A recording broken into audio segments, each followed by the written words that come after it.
Pemilu merupakan mekanisme fundamental dalam sistem demokrasi karena menjadi sarana utama bagi rakyat untuk menyalurkan hak pilih dan menentukan arah kepemimpinan serta kebijakan negara. Sejak masa Orde Lama, Orde Baru, hingga era reformasi, pelaksanaan pemilu di Indonesia telah mengalami perubahan yang sangat signifikan, baik dalam segi sistem pelaksanaan maupun partisipasi politik masyarakat. Perubahan-perubahan tersebut mencerminkan dinamika publik dalam kepartaian yang terus berkembang di Indonesia, seiring dengan upaya terwujudnya pemilu yang lebih transparan, adil, dan demokratis. Sistem pemilu, aturan konversi suara menjadi versi legislatif. Sistem pemilu merujuk pada perangkat aturan dan prosedur yang digunakan untuk menerjemahkan suara yang diberikan oleh pemilih menjadi kursi di lembaga legislatif, misalnya DPR dan DPRD. Ini ada teori, yang pertama ada teori David Elson mengemukakan teori sistem politik yang melihat politik sebagai suatu sistem di mana input, tuntutan, dan dukungan dari masyarakat diproses oleh sistem politik pemerintah dan lembaga politik lainnya. Pemerintah dan lembaga politik lainnya untuk menghasilkan output, kebijakan, dan keputusan. Yang kedua ada teori Gabriel Almond bersama Bingham Powell mengembangkan pendekatan struktural fungsionalis yang menekankan pentingnya memahami tidak hanya struktur institusi tetapi juga dari sistem dalam sistem politik untuk menentukan sistem politik. Baik, di sini saya akan menjelaskan data dan fakta aktual. Di sini ada Orde Lama 1955, ada 172 partai politik, namun 4 partai dominan yaitu PNI, Masyumi, NU, dan PKI. Ada juga yang kedua Orde Baru 1971 sampai 1997, hanya ada 3 partai yaitu Golkar, PPP, dan PDI dengan dominasi Golkar. Ada juga Reformasi 1999 sampai sekarang berlaku sistem multipartai dengan asas luber jurdil, langsung, umum, rahasia, bebas, jujur, dan adil. Ada juga sejak 2009 pemilu menggunakan sistem proporsional terbuka, di mana pemilih dapat langsung memilih calon legislatifnya. Kita masuk ke analisis. Kita akan menganalisis mulai dari Orde Lama, Orde Baru, Reformasi, dan juga proporsional terbuka. Kita masuk ke Orde Lama. Orde Lama itu banyak partai-partai yang muncul sehingga mengakibatkan konflik antar partai dan juga konflik itu mengakibatkan sistem pemerintahan menjadi tidak stabil. Kita masuk ke Orde Lama, Orde Baru. Orde Baru itu pemerintah sudah berhasil menciptakan stabilitas politik, tapi sifatnya masih semu. Oleh karena itu, di mana itu oposisinya masih ditekan agar tidak mengganggu kekuasaan.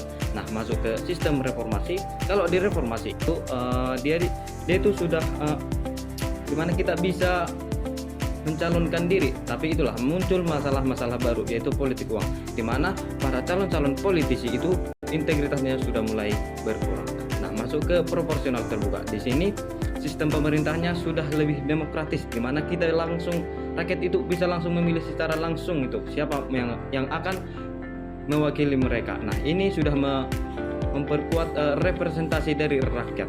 Nah, tapi di sisi lain partai lebih sulit untuk mengontrol anggotanya karena masing-masing anggotanya bersaing sendiri-sendiri untuk mencalonkan diri.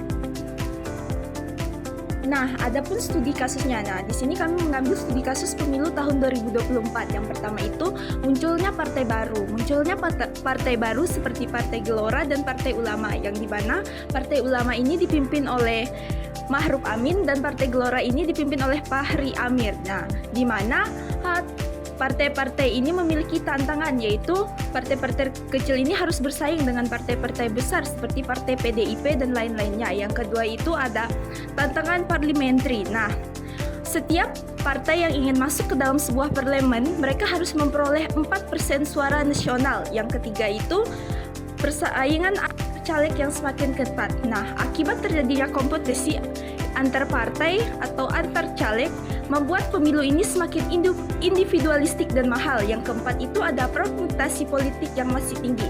Nah, partai politik yang masuk dan lolos terverifikasi menunjukkan bahwa fragmentasi politik di Indonesia ini masih tinggi.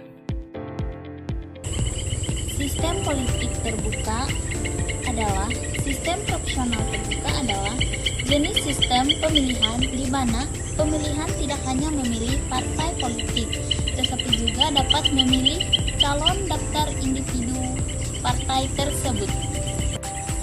Sistem proporsional terbuka. Yang pertama, representasi inklusif. Sistem ini bertujuan untuk mencapai perwakilan yang lebih profesional antara perolehan suara partai dan jumlah kursi yang didapatkan, serta memberikan kesempatan kepada pemilihan untuk memilih calon secara langsung. Yang kedua, kompetensi antar calon dalam partai tersebut. Sistem ini, para calon dari satu partai juga bersaing satu sama lain untuk mendapatkan suara, preferensi, dan pemilihan yang bisa mengaruh posisi mereka dalam mendaftar antara calon terpilih. Baik, di sini saya akan membacakan kesimpulan di mana pemilu di Indonesia itu mencerminkan dinamika politik yang terus berkembang, mencangkup perubahan sistem, perilaku, partai, dan partisipasi masyarakat. Penerapan dalam sistem proporsional terbuka memang memberikan ruang representasi yang dimana lebih luas bagi masyarakat. Namun di sisi lain juga memunculkan kompetensi yang cenderung pragmatis di antara para kandidatnya.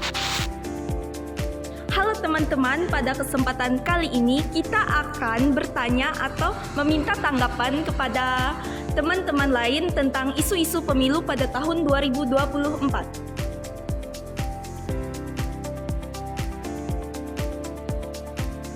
Kakak mau nanya nih, bagaimana sih tanggapan kakak tentang pemilu tahun 2024, yaitu tentang perubahan umur calon cawapres? Menurut tanggapan saya sebenarnya banyak sih, ada yang positif dan negatifnya. Saya sini ambil yang positifnya, dengan perubahan calon wakil presiden kita dari yang 40 tahun menjadi 35 tahun, menurut saya kita akan mendapatkan penerus Indonesia ini yang lebih muda dari yang sebelumnya, karena dengan perubahan ini menurut saya kita akan mendapatkan cawapres calon wakil presiden yang lebih muda, yang punya pemikiran yang pastinya lebih fresh, yang lebih banyak ide-ide menarik untuk membangun Indonesia ini lebih maju untuk kedepannya. Mungkin sekian tanggapan dari saya. Baik Kak, terima kasih atas tanggapannya. Baik, selanjutnya teman. Kakak mau nanya dong, gimana sih pandangan dan tanggapan kakak tentang pemilu tahun 2024, yaitu tentang perubahan umur calon cawapres kita? Menurut saya, isu cawapres tahun 2024 ini menjadi hal yang menarik karena memperlihatkan bagaimana aturan politik dan nilai demokrasi diuji di Indonesia.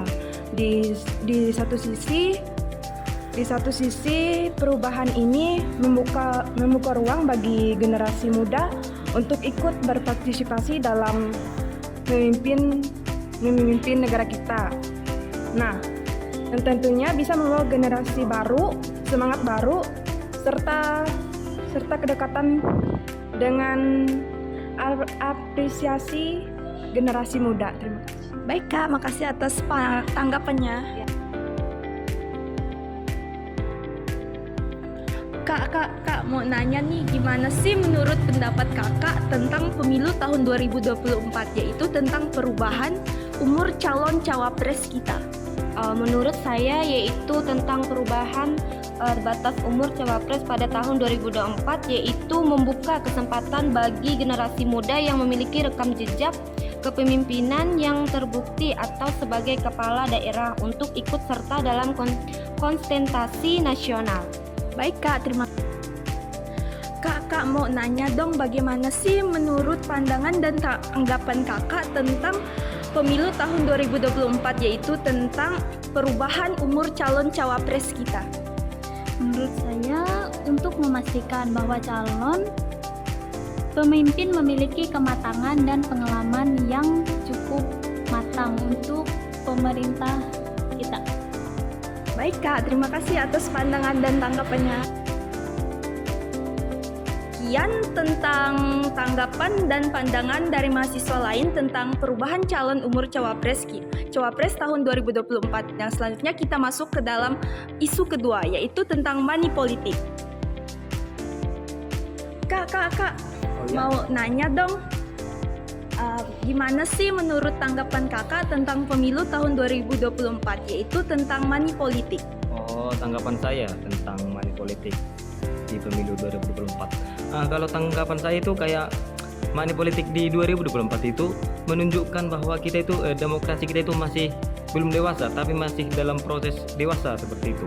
Nah, dari situ kan terlihat bahwa money politik itu seharusnya dalam pemilu itu menjadi proses aktif kita dalam proses politik di negara kita ini, tapi bukan melainkan jadi proses transaksi menerima dan memberi uang seperti itu.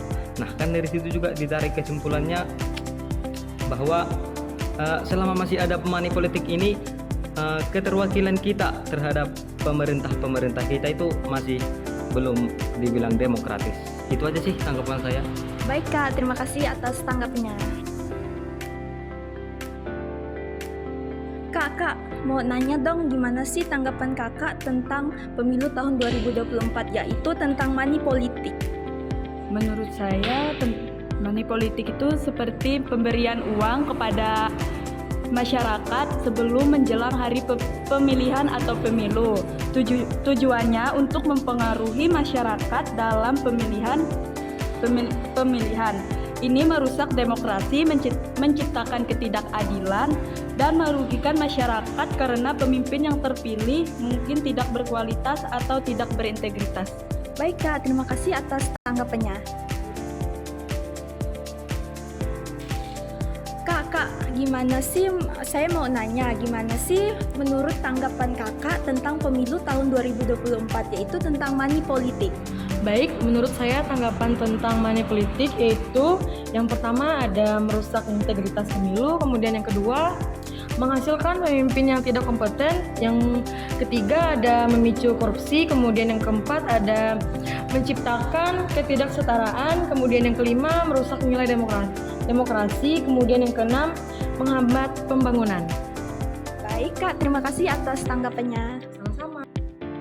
Baik teman-teman, sekian tanggapan-tanggapan dari mahasiswa yang membahas tentang pemilu tahun 2024, yaitu tentang isu calon umur Cawapres dan money politik. Sampai ketemu.